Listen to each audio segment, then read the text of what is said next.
हाँ जी विद्यार्थियों, स्वागत अभिनंदन आप सभी का एक बार पुनः online YouTube channel study bye पर।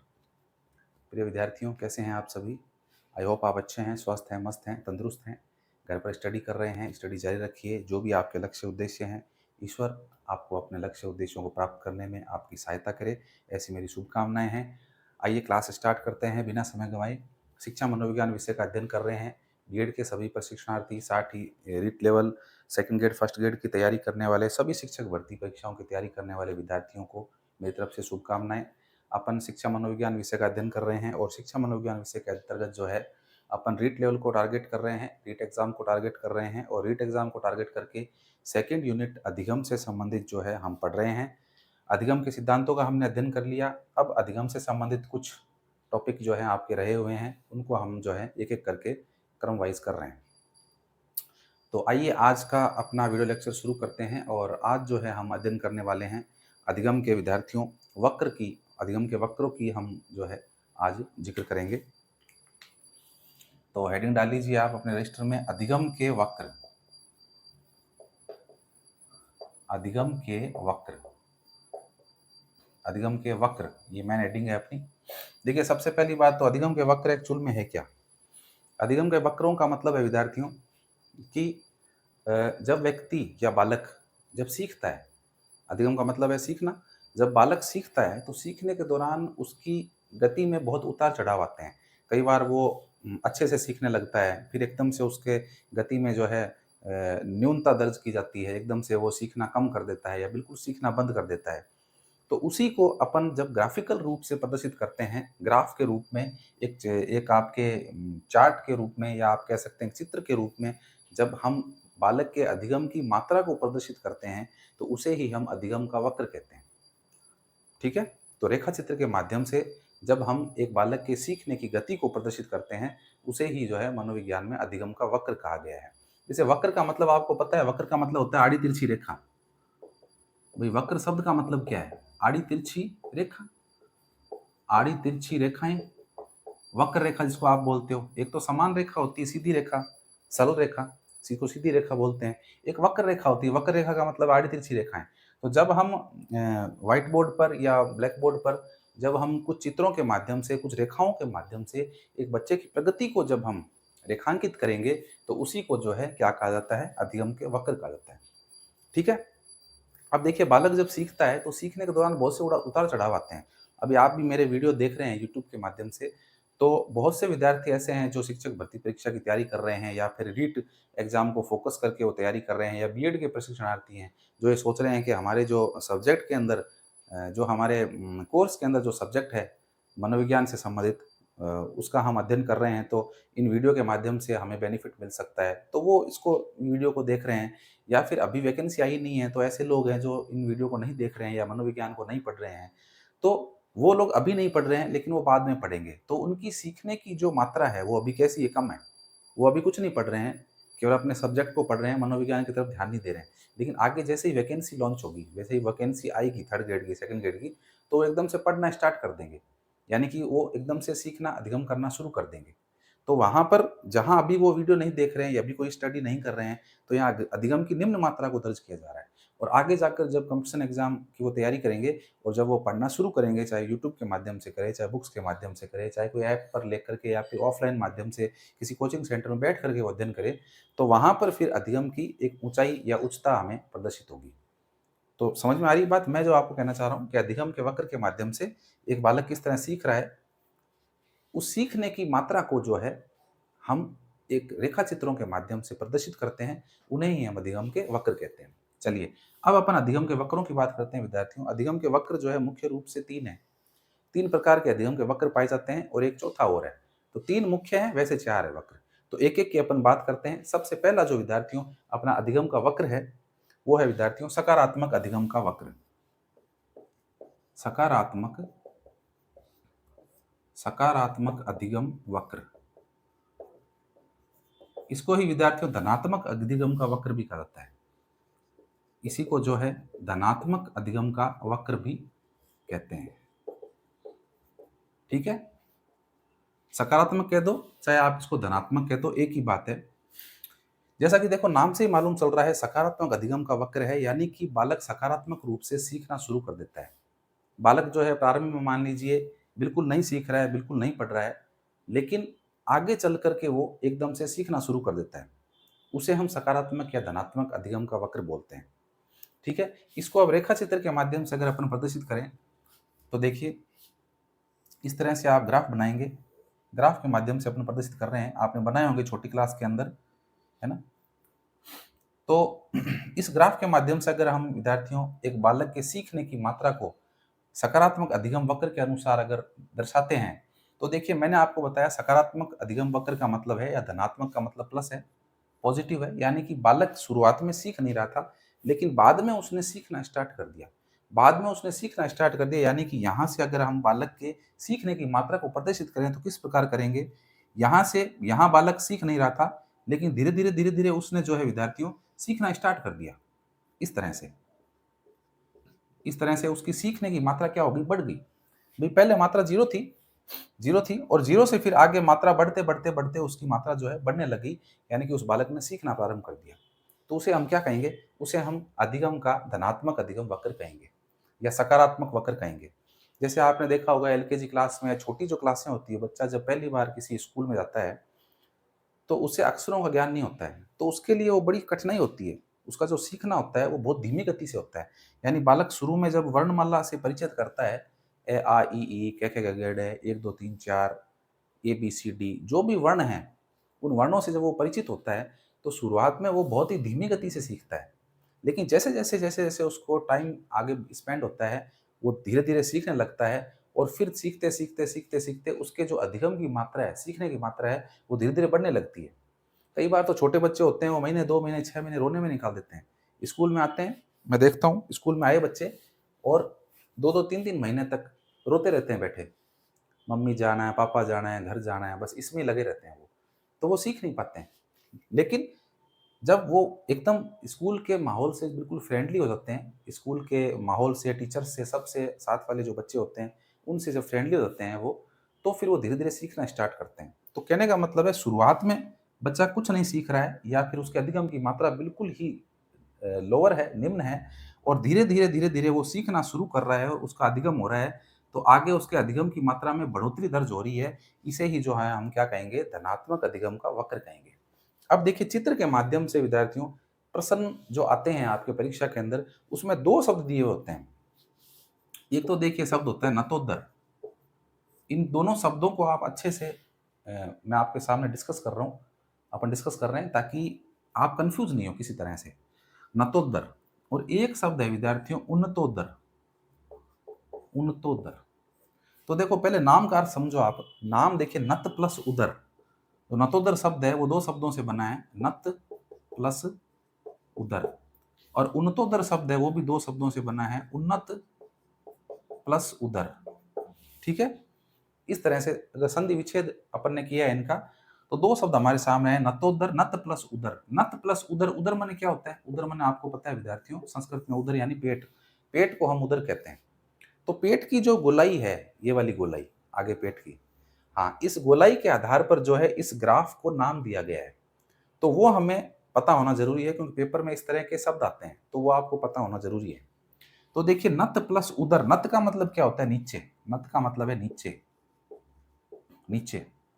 और उदर मतलब पेट। जब पेट नीचे की तरफ हो, भाई पेट जब बढ़ जाएगा तो नीचे की तरफ रहेगा। एक व्यक्ति जो मोटा व्यक्ति है, शरीर में बहुत भारी है, तो वो व्यक्ति जब खड़ा होएगा, तो उसका पेट ऐसे आगे की तरफ दिखाई नहीं देगा। जैसे मान लीजिए ये कोई व्यक्ति है और ये इस तरह से विद्यार्थियों खड़ा है अपने पैरों पर, ठीक है? तो ये इसका पेट है, मान लीजिए ये वाला, ये हिस्सा उसका पेट है। तो जब वो खड़े स्टैंडिंग पोज़ीशन के अंदर है, तो उस समय उसका पेट आगे की तरफ रहेगा ना, बिल्कुल ऐसे आगे निकला हुआ रहेगा, है ना? तो इसको हम क्या बोलेंगे? नत प्लस उदर, नतोदर, यानी कि पेट जो है बिल्कुल आगे की जो स्किन है, जो मांस है वो बिल्कुल नत यानी कि नीचे की तरफ लटका हुआ है। तो इसीलिए इसको बोलते हैं नतोदर, ठीक है? दूसरा है उन्नतोदर। अब यही व्यक्ति है, मान लीजिए ये सो गया, मान लीजिए ये वाला पेट पेट जो है इसका, इसको हम नतोदर बोलेंगे। नतोदर, इसकी शेप देख लीजिए आप, नीचे से ऐसे ऊपर की तरफ जा रही है ये, तो नतोदर है। दूसरी तरफ यही व्यक्ति अगर सो जाता है, बेड पर रेस्ट करता है, तो देखिए, तो फिर इसका पेट हमें किस तरह से दिखाई देगा विद्यार्थियों? ये मान लीजिए रेस्ट कर रहा है, ठीक है, इस तरह से लेटा हुआ है। ये लीजिए, यही व्यक्ति लेटा हुआ है। अब देखिए, इसका पेट आपको इस तरह से ऊपर नहीं दिख रहा है, ऊपर उठा हुआ नहीं दिख रहा पेट इसका, यहाँ से इस तरह से पेट जो है बिल्कुल ऊपर उठा हुआ है, क्योंकि मोटा पेट है। मोटा पेट है तो कहाँ जाएगा बेचारा? छुपेगा थोड़ी कहीं, गुम थोड़ी हो जाएगा सोएगा जब, पेट तो वहीं रहेगा, चर्बी है वो तो मांस है। तो पेट जो है इस तरह से उठा हुआ है, तो इसको हम बोल सकते हैं उन्नतोदर। इसको क्या बोल सकते हैं? उन्नतोदर। उन्नत प्लस उदर, यानी कि पेट जो है कैसी अवस्था में है? उन्नत अवस्था में, ऊपर है, ऊपर की तरफ है, ठीक है। तो शब्दों का अर्थ समझ गए आप, नतोदर और उन्नतोदर। अब देखिए, इसको ग्राफ के ऊपर अपन अप्लाई करते हैं, क्योंकि प्रश्न जो आते हैं कई बार इनमें से पूछ लेता है सीधा सीधा, तो वहां आपको कंफ्यूज नहीं होना है। अब देखिए, चित्र के आधार पर देखते हैं विद्यार्थियों, चित्र के आधार पर आपको ये कैसा दिख रहा है? चित्र के आधार पर आप मुझे ये बताइए, देख करके, आप देख रहे हैं आपके सामने चित्र, और मैंने आपको नतोदर और उन्नतोदर भी बता दिया कि नतोदर और उन्नतोदर के अंदर जो शेप होगा वो किस तरह से होगा। तो आप इस चित्र को देख के बताइए कि ये वाला चित्र के आधार पर ये आपको नतोदर दिख रहा है या उन्नतोदर दिख रहा है? बताइए आप। अधिगम के सकारात्मक अधिगम वक्र अपन पढ़ रहे हैं, धनात्मक अधिगम वक्र पढ़ रहे हैं।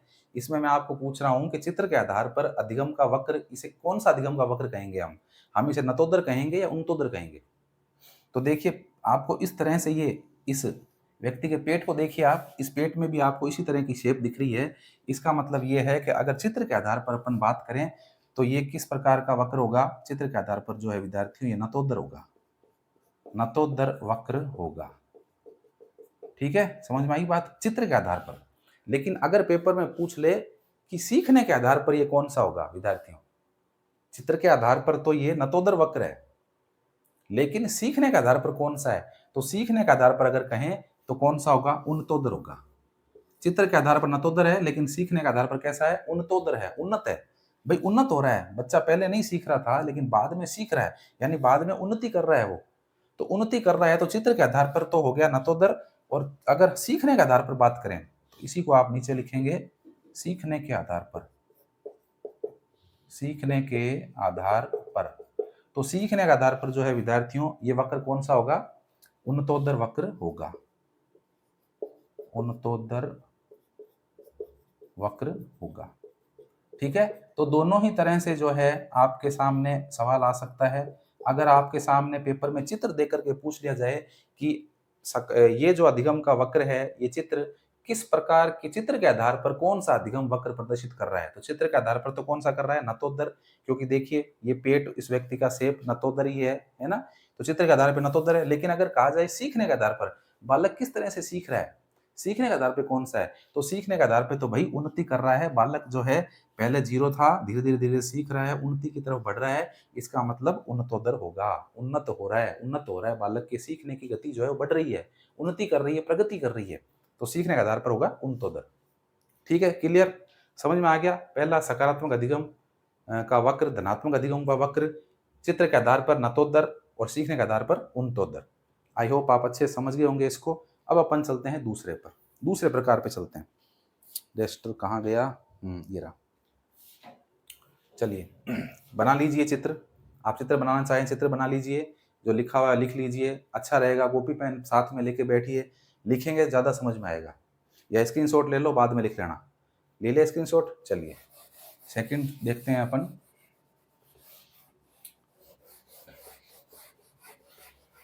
हाँ, वो चित्र तो रखते हैं, वो चित्र रखने जरूरी है, क्योंकि आगे आपको बताना है उस चित्र से माध्यम से ही।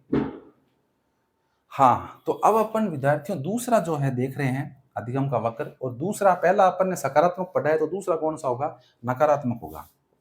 तो दूसरा है आपका नकारात्मक, या फिर आप इसको ऋणात्मक भी बोल सकते हो, ऋणात्मक अधिगम वक्र, ऋणात्मक अधिगम का वक्र, ठीक है।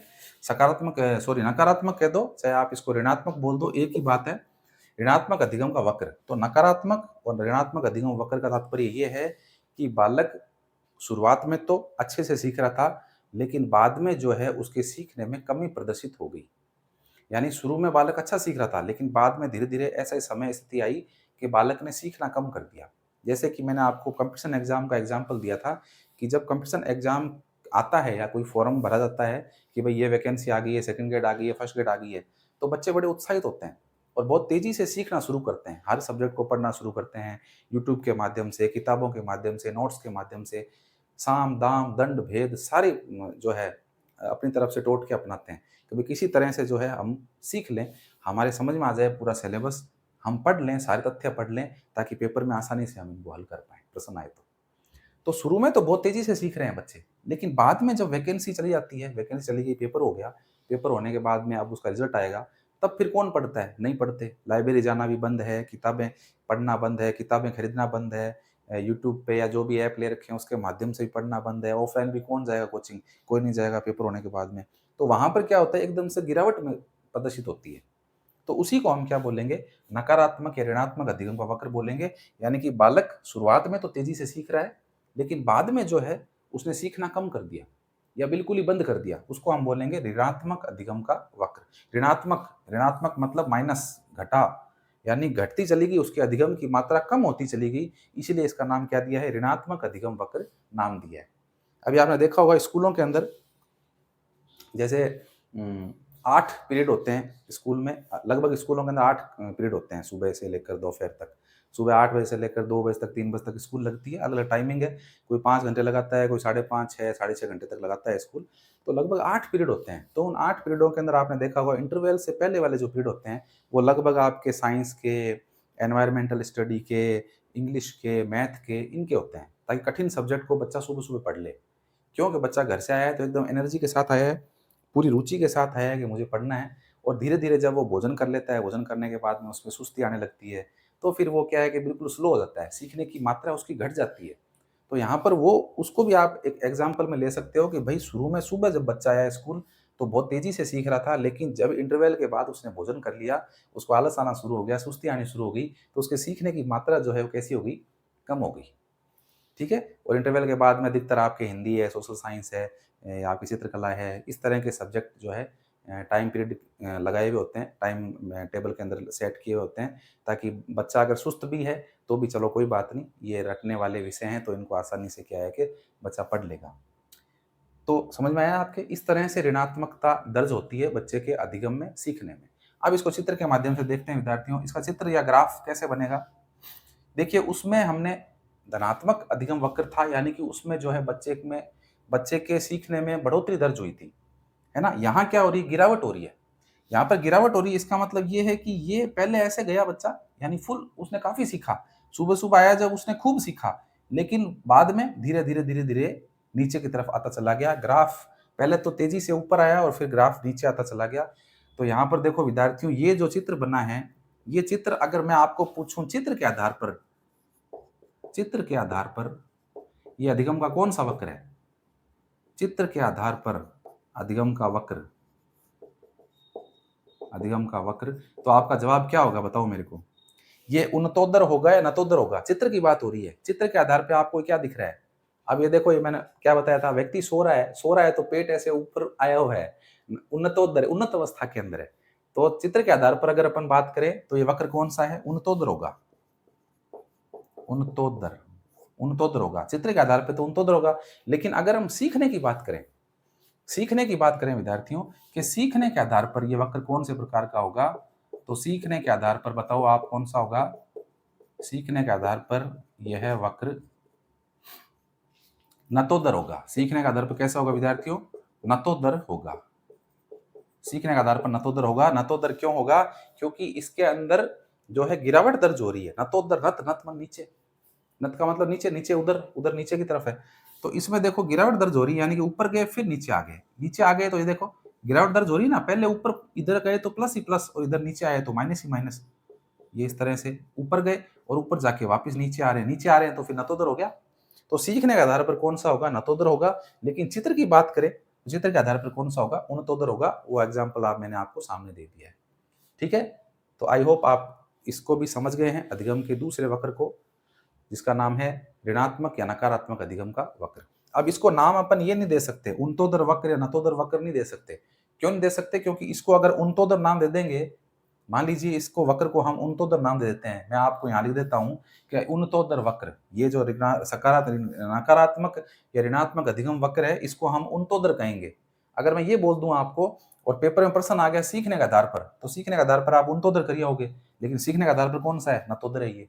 या मान लो पेपर में मैं मान लो नतोदर कह देता हूँ, मान लीजिए इसको मैं नतोदर नाम दे देता हूँ और पेपर में प्रश्न आ गया चित्र के आधार पर कौन सा वक्र है, तो आप नतोदर करिए होगे। सही उत्तर क्या होगा? उनतोदर होगा। तो ये उनतोदर नतोदर वाला ये समझ में आया ना फंडा आपके? यही समझाना था आपको, मेन बात थी, क्योंकि ये महत्वपूर्ण शब्द है, ये शब्द कई बार आते हैं पेपर के अंदर। ठीक है, तो कंफ्यूज नहीं होना, बिल्कुल कंफ्यूज होने की जरूरत नहीं है। नहीं समझ में आया तो एक बार रिपीट करके देख लेना, मैंने अपने तरीके से आपको अच्छे से बता दिया है। आई होप आपको समझ में आ गया है। चलिए, समझ में आ गया दूसरा अधिगम का वक्र। अब तीसरे अधिगम के वक्र की बात करते हैं विद्यार्थियों।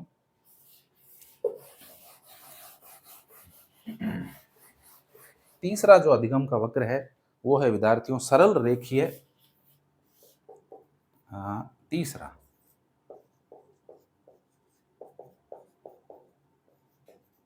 सरल रेखीय अधिगम का वक्र। हाँ, सरल रेखीय अधिगम वक्र, जैसा कि नाम से पता चल रहा है विद्यार्थियों, सरल रेखीय यानी कि सरल रेखा के रूप में इसको व्यक्त कर दें। यानी कि इस सरल रेखा कैसी होती है? सरल रेखा सीधी होती है। ये लो 180 डिग्री की रेखा क्या कहलाती है? सरल रेखा कहलाती है। ये लो, ये सरल रेखा है।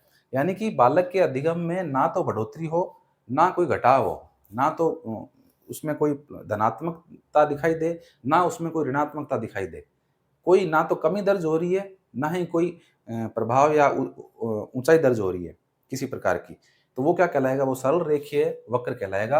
और सरल रेखीय वक्र कैसे बनेगा? सरल रेखीय वक्र विद्यार्थियों ऐसे बनेगा। ये लो, कोई उतार चढ़ाव नहीं है, सीधी लाइन है 180 डिग्री की। समान रेखा भी कह सकते हो आप इसको, इसको आप समान रेखीय वक्र भी कह सकते हो। समान रेखा, समान रेखा वक्र। क्यों? क्योंकि रेखा के अंदर कोई बदलाव नहीं हुआ है, समान रूप से आगे चल रही है। ठीक है, तो ये ऐसे बालकों के लिए है जिनके अधिगम में कोई बदलाव नहीं होता है। 10वीं क्लास में मान लीजिए किसी बालक के 60% आ रहे हैं और 12वीं क्लास में भी उसके 60% ही नंबर आए हैं, तो कोई उसके ना तो कमी हुई, ना कोई बढ़ोतरी दर्ज हुई, तो उसको हम बोलेंगे सरल रेखीय अधिगम वक्र या समान रेखीय अधिगम वक्र। ठीक है, और अब पढ़ लेते हैं विद्यार्थियों चौथा अधिगम का वक्र अपन पढ़ लेते हैं। ये तीन तो थे महत्वपूर्ण प्रमुख अधिगम के वक्र थे ये, और अपना जो चौथा जो है विद्यार्थियों अधिगम का वक्र, ये महत्वपूर्ण तो नहीं है लेकिन फिर भी हमें पता होना चाहिए, और इस वक्र का नाम है सरल आकार, या सॉरी एस आकार का, हाँ एस आकार का वक्र। एस आकार का वक्र कह सकते हो इसको, या फिर आप इसको जो है सर्पिलाकार वक्र भी कह सकते हो। सर्पिलाकार, इसको आप सर्पिलाकार वक्र भी कह सकते हो। क्यों कह सकते हो? क्योंकि इसकी जो विद्यार्थियों ग्राफ बनेगा, वो ग्राफ इस तरह से बनेगा, सांप की तरह, ये ऐसे एस के आकार में बन रहा है ये वक्र, इसलिए इस वक्र को जो है एस आकार का वक्र भी कहा जाता है। सर्पिलाकार क्यों कहते हैं? क्योंकि ये सांप जैसा है, सांप जैसा दिखाई दे रहा है, इसलिए विद्यार्थियों इसको सर्पिलाकार वक्र कहते हैं। ठीक है, अब देखिए इस वक्र से क्या मालूम चल रहा है? इस वक्र से हमें ये मालूम चल रहा है कि एक बच्चा, कभी तो इसके अधिगम के अंदर कमी दर्ज हो रही है, कभी ऊंचाई दर्ज हो रही है, कभी कमी दर्ज हो रही है, कभी ऊंचाई दर्ज हो रही है, यानी कभी बढ़ोतरी हो रही है, कभी कमी हो रही है, कभी बढ़ोतरी हो रही है, कभी कमी हो रही है। इस तरह से जो है इसका बालक का अधिगम हो रहा है ना? यानी कि कभी कमी, कभी बढ़ोतरी, कभी कमी, कभी बढ़ोतरी। इसको आप ऐसे ले सकते हो, कम्पटीशन के एग्जाम की तैयारी जो कर रहे हैं विद्यार्थी, अब वो विद्यार्थी, बहुत से विद्यार्थी तो ऐसे हैं जो बिल्कुल अपना सारा काम काज छोड़ करके और तैयारी में लगे हुए हैं। तैयारी में लगे हुए हैं, तो वो तो सकारात्मक अधिगम का वक्र बनेगा उनका, धनात्मक वक्र बनेगा। लगातार वो तैयारी में जूझ रहे हैं, 10 से 12 घंटे, 14-14 घंटे तक स्टडी कर रहे हैं लोग लाइब्रेरी में बैठ करके। लाइब्रेरी जाता हूँ मैं, कई बार देखता हूँ शहर के अंदर, तो 10-10, 12-12, मतलब एक लेबर काम करता है ना, उससे भी ज़्यादा, मतलब पूरे दिन बैठ बैठ के स्टडी कर रहे हैं। ठीक है, लेकिन बहुत से ऐसे लोग हैं जो कामकाजी हैं, जो नौकरी पेशा है, जो अन्य काम करते हैं, तो वो पार्ट टाइम जॉब करते हैं और पार्ट टाइम जो है वो तैयारी करते हैं। तो ऐसे लोगों के इस तरह का वक्र दिखाई देगा। मान लीजिए पार्ट टाइम जॉब कर रहा है कोई, रिसेप्शन का वर्क कर रहा है, रिसेप्शनिस्ट है मान लीजिए, किसी संस्था के अंदर या फिर किसी हॉस्पिटल के अंदर, या कहीं भी कोई भी ऐसी जगह हो सकती है जहाँ पर उसको रिसेप्शन का वर्क मिला है। केवल पूछताछ का काम है, बैठा है और पूछताछ कोई आता है उसको बता दिया, चला गया। तो ऐसे लोग क्या कर रहे हैं? मान लीजिए वो व्यक्ति कभी तो उसके पास अगर कोई क्लाइंट आ गए बहुत सारे, तो वो उनके साथ अपना काम करने बैठ गया, और अगर क्लाइंट नहीं आए तो खाली टाइम में वो पढ़ रहा है, यूट्यूब पर मेरी वीडियो देख रहा है स्टडी बाय अरुण के ऊपर, है ना। तो जब वो वीडियो देख रहा है तो वो अधिगम कर रहा है, तो अधिगम कर रहा है तो इसका मतलब उसका वक्र, उसका ग्राफ कैसे जा रहा है, ऊपर जा रहा है। लेकिन जब वो नहीं सीख रहा, केवल और केवल अपना काम में ध्यान दे रखा है, तो ग्राफ नीचे चला गया। फिर उसने क्या है, सीखना शुरू किया तो ऊपर गया, फिर नीचे चला गया, फिर ऊपर, फिर नीचे। इस तरह से जो है सर्पिलाकार रूप के अंदर उसके अधिगम का वक्र काम कर रहा है। क्यों? क्योंकि वो कभी तो सीख रहा है, कभी तो अधिगम कर रहा है, और कभी नहीं कर रहा है। ठीक है, तो इस तरह का ग्राफ बनेगा, एस आकार का, इसको हम ग्राफ बोलेंगे। ठीक है, तो ये अधिगम के वक्र थे विद्यार्थियों। क्या होते हैं वक्र समझा दिए, वक्र के प्रकार 4 प्रकार बता दिए। 4 में से 3 शुरू वाले इंपॉर्टेंट है, चौथा जो इतना इंपॉर्टेंट नहीं है, फिर भी हमें ध्यान होना चाहिए। अधिगम के 4 वक्र होते हैं। चलिए, अधिगम के वक्रों की बात हो गई, छोटा सा टॉपिक था। अब जो है अपन एक और टॉपिक साथ में पढ़ लेते हैं। हाँ जी विद्यार्थियों, इसको मिटा दूं मैं? चलिए मिटाते हैं। एक छोटा सा टॉपिक और है, वो और पढ़ लेते हैं अपन। एक छोटा सा टॉपिक है और उसका नाम है विद्यार्थियों अधिगम के पठार। हेडिंग डाल लीजिए, अधिगम के पठार। अधिगम के पठार। अधिगम के पठार। देखिए विद्यार्थियों, पठार क्या होता है? सबसे पहले तो ये पता होना चाहिए, पहाड़ और पठार, है ना। आपने भूगोल के विद्यार्थी हैं तो भूगोल विषय जब आपने पढ़ा होगा तो आपको पता होगा पठार क्या होता है। ये देखिए, ये पठार है। पठार क्या होता है? पठार मैदान से ऊपर एक ऐसी जमीन है, ऐसी भूमि है, चट्टानी भूमि है, जो ऊपर से कैसी होती है, समतल होती है। ये मैदान है मान लीजिए, तो मैदान से ऊपर उठी हुई ऐसी भूमि जो ऊपर से कैसी होती है, समतल होती है, उसे हम क्या बोलते हैं? पठार बोलते हैं। तो यहाँ पर विद्यार्थियों अधिगम के पठार का क्या तात्पर्य है? यहाँ अधिगम के पठार का तात्पर्य ये है कि एक बालक जब सीखता है तो सीखते सीखते बीच में क्या है कि उसके कोई अवधान आ जाता है, उसे कोई ना कोई मतलब बीच में क्या है, व्यवधान पैदा हो जाता है उसके, है ना। मतलब कोई दिक्कत हो जाती है उसके, तो वो सीखना बंद कर देता है या सीखना रोक देता है। उसको हम क्या बोलते हैं? अधिगम का पठार बोलते हैं। मान लीजिए यहाँ तो व्यक्ति सीख रहा था, ऐसे सीख रहा था, और सीखते सीखते अचानक जो है बीच में क्या आ गया? पठार आ गया। पठार आ गया इसका मतलब उसने सीखना बंद कर दिया। सीखना बंद कर दिया, फिर वापस उसने जो है सीखना शुरू किया, फिर सीखना शुरू किया, और फिर बीच में जो है सीखना बंद कर दिया। तो ये बीच में क्या आ गया? ये पठार आ गया विद्यार्थी। तो ये अधिगम का पठार है, यानी कि एक ऐसी स्थिति जहां पर बालक या व्यक्ति सीखना बंद कर देता है, उसे हम अधिगम का पठार बोलते हैं। ठीक है, समझ में आ गया पठार क्या होता है? अब बात करते हैं अपन अधिगम के पठार बनने के कारण क्या है। ये इंपॉर्टेंट बात है। तो अधिगम के पठार बनने के कारण, इस पे अपन डिस्कस कर लेते हैं कि अधिगम के पठार बनने के कारण क्या है। तो कुछ कारण है, वो कर लेते हैं अपन।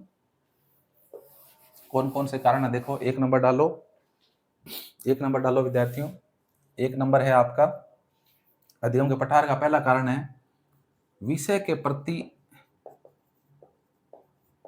प्रति रुचि कम होना। विषय के प्रति रुचि कम होना। विषय के प्रति रुचि कम होना। मान लीजिए विषय पढ़ रहा है बच्चा, अब उस बच्चे की उस विषय में कोई रुचि नहीं, इंटरेस्ट नहीं है, तो वहां पे अधिगम का पठार बन जाएगा। मान लीजिए किसी बच्चे को विज्ञान विषय अच्छा लगता है, लेकिन पहला पीरियड जो है स्कूल के अंदर गणित का लगा रखा है। अब गणित का लगा रखा है, उसको गणित अच्छा नहीं लगता, विज्ञान विषय में उसको रुचि है, दूसरा जो है पीरियड वो विज्ञान का है। तो बच्चा वहाँ क्या करेगा? गणित विषय में जो है बिल्कुल भी रुचि नहीं लेगा, और इंतजार करेगा कब ये गणित का पीरियड खत्म हो और कब मेरे साइंस वाला पीरियड आए। साइंस का पीरियड आ गया, साइंस के पीरियड में उसने बहुत अच्छे से सीखा, बहुत सी चीज़ें जानी उसने, अच्छी अच्छी बातें जानी उसने, उसका अधिगम हुआ, उसने सीखा, बहुत कुछ सीखा उसने। लेकिन साइंस के जस्ट बाद में जो पीरियड है विद्यार्थियों, वो अंग्रेजी का लगा रखा है, और अंग्रेजी विषय भी उसका पसंदीदा विषय नहीं है ना। तो वहाँ भी क्या हो जाएगा? वहाँ भी उसके सीखने की रुचि जो है वो कम हो जाएगी, और रुचि कम होने से क्या होगा कि वहाँ पर पठार का निर्माण हो जाएगा। इसी को अधिगम का पठार कहा गया है। समझ में आ गई आपकी बात? तो ये अधिगम का पठार होता है। चलिए, तो विषय के प्रति रुचि कम होना, यानी कि कोई विषय के प्रति अगर बच्चे की रुचि कम है तो वहाँ पर क्या बन जाएगा? अधिगम का पठार बन जाएगा। चलिए दूसरा देखिए, मानसिक रूप से अस्वस्थ। मानसिक रूप से अस्वस्थता। मानसिक रूप से अस्वस्थता। मानसिक रूप से देखिए अस्वस्थता जो है वो भी बालक को अधिगम का पठार बनने का एक कारण है। कि अगर बालक मानसिक रूप से स्वस्थ नहीं है, मानसिक रूप से स्वस्थ नहीं है, अगर मान लीजिए वो अशांत है मानसिक रूप से, घर में उसके कोई किसी प्रकार का कलह वाला वातावरण है, उसकी वजह से वो मानसिक रूप से पीड़ित है, या फिर मान लीजिए उसको कोई मनोरोग से ग्रसित है बालक, उसको कोई मानसिक प्रॉब्लम है, मानसिक बीमारी है उसको, जिसकी वजह से क्या है कि वो अस्वस्थ हो गया है, मानसिक रूप से अस्वस्थ हो गया है, तो वो सीखने के प्रति उसकी रुचि क्या हो जाएगी? कम हो जाएगी, वो सीखना नहीं चाहेगा, वो पढ़ना नहीं चाहेगा। तो ऐसे जो बालक अपन देखते हैं जिनकी घर की आर्थिक स्थिति खराब होती है, जिनके घर में कलह का वातावरण होता है, जिनके आस-पास का वातावरण सही नहीं होता है, माता-पिता का व्यवहार सही नहीं होता है बालक के प्रति, माता-पिता का बिहेवियर बच्चों के प्रति सकारात्मक नहीं होता है, हर वक़्त उनको डाँटना, मारना, पीटना इस तरह का व्यवहार होता है, या घर के अंदर मान लीजिए सौतेली माता है, तो इस तरह की जब चीज़ें होती है, तो बालक का मानसिक स्वास्थ्य कैसा होता है? खराब हो जाता है और बालक मानसिक रूप से अस्वस्थ हो जाता है। तो ऐसा बालक जब स्कूल में आएगा, तो वो नहीं सीख पाएगा और हो सकता है कि किसी बीमारी की वजह से, मान लीजिए बच्चा अच्छा है, पढ़ने में बहुत होशियार है, लेकिन कोई बीमारी ऐसी आ गई या बीमारी उसको ऐसी लग गई, मानसिक रूप से वो ऐसा व्याधि के अंदर फँस गया, जिसके वजह से क्या है कि उसके सीखने की गति कम हो गई है, तो उसको भी हम क्या बोलेंगे? अधिगम का पठार बोलेंगे। तो ये एक अधिगम का पठार बनने का कारण है। चलिए आगे बात करते हैं विद्यार्थियों। अगला कारण है शिक्षण विधि। शिक्षण विधि। देखिए टीचर क्लासरूम में बहुत सी शिक्षण विधि काम में लेता है।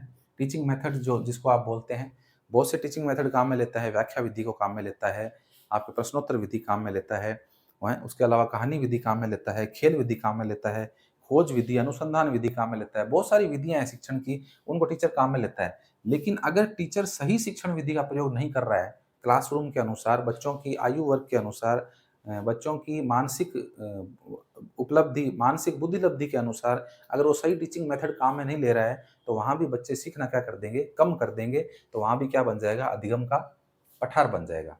ठीक है? तो शिक्षण विधि टीचर के द्वारा जो शिक्षण विधि काम में ली जाती है विद्यार्थियों, वो भी कहीं न कहीं प्रभाव डालती है बच्चों के सीखने के ऊपर। चलिए अगला देखिए कारण समय व स्थान। समय और स्थान की बात करते हैं विद्यार्थियों, फटाफट बात कर लेते हैं, 2-4 पॉइंट है। समय और स्थान की बात करते हैं, को एक निश्चित समय के अंदर बालक को जब सिखाया जाए तो वो सीखता है। लेकिन अगर कोई समय निश्चित नहीं है, हर वक़्त उसके घरवाले कह रहे हैं कि चल पढ़ने बैठ जा, चल पढ़ने बैठ जा, तो बताओ बच्चा कैसे पढ़ेगा? अभी वर्तमान में यही हो रहा है, छोटे बच्चों को स्कूल जा रहे हैं, स्कूल से घर आ रहे हैं, शाम को दोपहर को वो होमवर्क करते हैं बेचारे पूरी दोपहर, शाम को फिर उनका ट्यूशन का टीचर आ जाता है, वो पढ़ाता है या फिर वो खुद ट्यूशन जाते हैं कहीं पढ़ने के लिए। स्कूल में भी उनकी एक्स्ट्रा क्लास होती है, फिर ट्यूशन का भी वर्क करते हैं, स्कूल का वर्क करते हैं, ट्यूशन का वर्क जो दिया है उसको याद करते हैं, स्कूल वाला भी याद करते हैं, फिर अगले दिन टेस्ट की तैयारी करते हैं। तो इस तरह से बच्चों के ऊपर बहुत ज़्यादा मानसिक बोझ जो है, वो डाल दिया गया है। तो उस बोझ को कम करने की आवश्यकता है। तो यही है कि समय और स्थान का बहुत ध्यान रखना ज़रूरी है। ऐसा नहीं है कि आप हर वक़्त ही बच्चे के ऊपर दबाव डाल रहे हैं, प्रेशर डाल रहे हैं, पढ़ने बैठ जा, पढ़ने बैठ जा। तो उसकी क्या होगा, वहाँ पर उसका अधिगम का पठार बन जाएगा, यानी कि उसकी रुचि खत्म हो जाएगी। दूसरा स्थान की बात करें, तो स्थान विशेष भी एक महत्वपूर्ण होता है। कोई निश्चित स्थान है आपके घर के अंदर जहाँ पर आप बैठ के स्टडी करते हो, आपकी कोई टेबल कुर्सी लगी हुई है, वहाँ पर आप बैठ के पढ़ते हो, तो आपको अच्छे से आप सीख पाते हो। लेकिन अगर आप किसी ऐसी जगह पे चले गए, मान लो ननिहाल चले गए आप, कहीं और घूमने चले गए, बुक तो आप वहाँ लेके चले गए, लेकिन वहाँ आप सीख नहीं रहे हो, वहाँ आप पढ़ नहीं रहे हो क्योंकि आपको वहाँ पर वो स्थान नहीं मिल पा रहा पढ़ने का जो आपको घर पे मिल रहा था। तो वहाँ क्या बन जाएगा, अधिगम का पठार जो है वो निर्मित हो जाएगा। ठीक है? तो ये इस तरह से विद्यार्थियों समय और स्थान जो है वो भी काफ़ी प्रभाव डालता है बच्चे के सीखने पर। चलिए अगला देखिए प्रेरणा। प्रेरणा या फिर आप इसको अभिप्रेरणा कह दो। तो प्रेरणा या अभिप्रेरणा विद्यार्थियों, प्रेरणा जो है विद्यार्थियों वो भी बहुत प्रभाव डालती है बालकों के ऊपर। मैंने आपको बताया पिछले वीडियो के अंदर अपने डिस्कस भी किया था अभिप्रेरणा को लेकर के कि अभिप्रेरणा 2 प्रकार की होती है, एक आंतरिक होती है और एक बाह्य होती है। जो आंतरिक अभिप्रेरणा है वो व्यक्ति को सफलता दिलाती है, सेल्फ मोटिवेशन, जो व्यक्ति खुद सेल्फ मोटिवेट होता है, वो बहुत ज़्यादा सीख पाता है, जल्दी सीख पाता है और लंबे समय तक स्थायी उसका सीखा हुआ स्थायी रहता है, अधिगम अच्छा हो पाता है उसका। लेकिन जो बाह्य अभिप्रेरणा है, वो व्यक्ति को कुछ देर के लिए प्रभावित करती है, बाद में फिर वही घोड़े और वही मैदान है, ठीक है? तो प्रेरणा का अगर अभाव है, प्रेरणा का अभाव अगर प्रेरणा का अभाव है विद्यार्थियों, बच्चे को प्रेरणा नहीं मिल रही है किसी से भी, उसके घर का माहौल भी ऐसा नहीं है जहाँ पर पढ़ने का माहौल हो, घर में और बच्चे हों वो पढ़ते हों या फिर उसको पढ़ने के लिए कहते हों, ऐसा कोई माहौल नहीं है। तो बच्चा क्या हो जाएगा, अधिगम का पठार बन जाएगा, वो बच्चा सीख नहीं पाएगा और बच्चा खुद भी सेल्फ मोटिवेट नहीं हो पा रहा है। या फिर टीचर जो है वो भी इस तरह का माहौल क्रिएट कर देते हैं, बहुत से टीचर भी ऐसे माहौल क्रिएट करते हैं, कोई विषय के प्रति बालक के अंदर डर बैठा देते हैं, फोबिया पैदा कर देते हैं कि ये विषय तो बहुत कठिन है, ये विषय बहुत कठिन है। एक्चुअल में कोई विषय कठिन होता नहीं है, बल्कि उसको कठिन बना दिया जाता है, ठीक है ना? तो टीचर भी जो है वो अपनी शिक्षण विधियों में अगर सुधार करे और बच्चों को ये फोबिया ना विकसित करे कि भाई कोई विषय कठिन है, बल्कि ये कहे कि विषय सरल है, तो आधी परेशानी तो वहीं खत्म हो जाती है। बच्चे की मानसिक जो व्याधि है, वो आधी तो वहीं खत्म हो जाती है, ठीक है? तो प्रेरणा का अभाव जो है विद्यार्थियों, वो भी क्या करता है, वो भी कहीं न कहीं पठार का जो है निर्माण करता है। चलिए अगला देखिए, शिक्षक का व्यवहार। शिक्षक का व्यवहार।